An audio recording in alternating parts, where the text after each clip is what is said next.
That's probably the most impressive thing I see during the whole interview. How is that even possible? I mean, Yeah, that, well, see, this is why I call it creation. Oops, when you begin something, and I want to tell you something else that's a little unique about me is that I am my own teacher. You know who taught me to do that? Um, Gravity. And I used to think I was channeling a guru. And then I realized it was just a formula of tuning in. It was deep, deep attunement. mm, What I want to tell you is that when I started doing this, and by the way, I commonly get a question, why are you wearing a wristband? yeah. And the wrist is a small bone joint, and in this case, load bearing. And I was quite literally on that particular day doing 10 sets of 30-second holds. So that is still like a statue for 30 seconds at a time, doing 10 sets of that. And when I first started that, believe you me, it seemed like a foreign language. It seemed like there was no way, no how this would ever happen. I couldn't get the bow-legged hook. I couldn't get the one arm balance.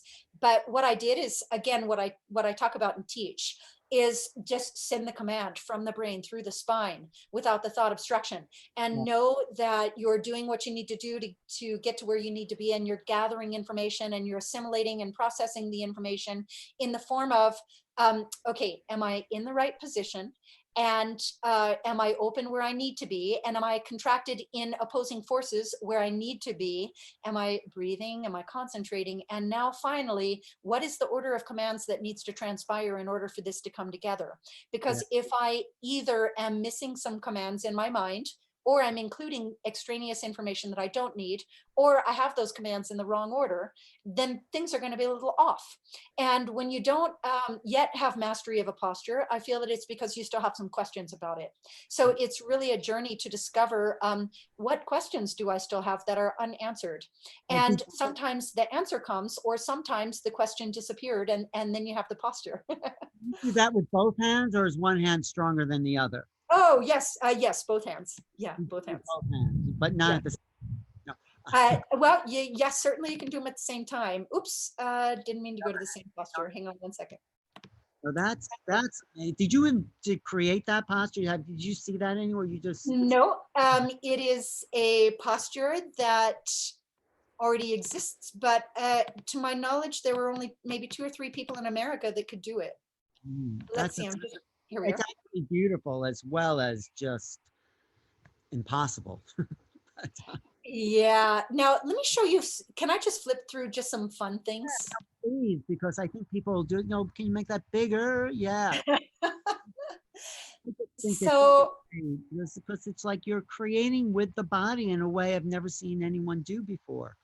So yeah, I have a unique language, and part of my practice and teaching and knowing is that what matters is not just getting in the position, but what the work that you do once you're in that position, that's where the magic happens. what do you And mean by so what you do in that position? Like just I call it the leverages. And so in this picture, what you would be able to see energetically if I said it out loud is that I'm actually pulling up on my ankles to pull down with my head, basically. So I'm pulling up to pull down. There's some opposing forces there. going up on your ankles and you're pushing your head down.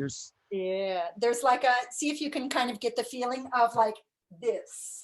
I don't think I can even touch my ankles, but yeah. It's something like that. So I really teach with some magic of understanding what I call the leverages. So Let me see if I can. while you're in position, you're actually still working the position. Is that what you're saying? It's not static. Um, I'm going to say on the one hand, yes. And on the other hand here, there's no work going on here. That's for sure. That's a meditation right there. I want to take a little screenshot of that. Is that peaceful as it looks? Because it Definitely. is Yeah. a beautiful, transcendent posture there. Thank Yeah. you. Yeah, that's a great picture too. Thank So you. yeah, So I gave myself a lot of permissions in my practice. I started talking to you about the consciousness of just how can I? And this one just delights me. yeah, that's Just pure hanging out, kind of fun, but in that deep, intense, essence of my being. how you watch television or look at the computer. No, Yeah, sure. that's Let's see. they are just I mean, as you do it, your body just probably loves it, right? Because you're stretching every part of it.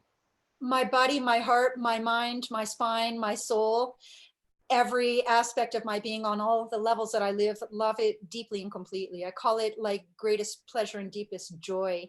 And now I actually get the same level of joy by supporting other people in being able to, I call it supporting them in their expansion. So now let's go back again. Let's go back again to our starting talking point. And Sure. I told you that, it's all about cultivating the consciousness. And I told you this is what I used my consciousness to cultivate, but you might take the same consciousness that you cultivate on a mat and use it in your life to express art, to express business, to express writing or any sport or anything that is your passion. It comes from the consciousness. It comes So from, I used mine for this. You use yours differently, but it comes from the same consciousness. it does. It does. Thank you for recognizing that in everyone. But you've mastered something. I mean, you really have. And that's why I like talking to people who have mastered an art form or a way of being, because they're inspiring for other people to master what they're here to do. I So really want to thank you for using the word master exactly when you did, because there are some people in my life that are near and dear to me as a result of that level of practice. And that happens to be one of them right there, one of many. And the shared experience of shared practice, and especially when you're both, listen, when you both understand that level of depth. And for example, in this picture, when I am in that space and he is in that space and we are in that space, we are one in that space of understanding each other with that comfort, with that depth, and all of those levels. together in those kind of stretches, you feel connected in the oneness of the stretching. Is that what you're saying? Definitely, it's an extraordinary kind of bond. I, I really, because you're in it together. That's amazing. If I was in it, wait, I love that picture. I was just going to say, Oh, if should I I, go back? Okay. yeah, because if I was a like a extraterrestrial and uh, came to Earth Okay, gotcha.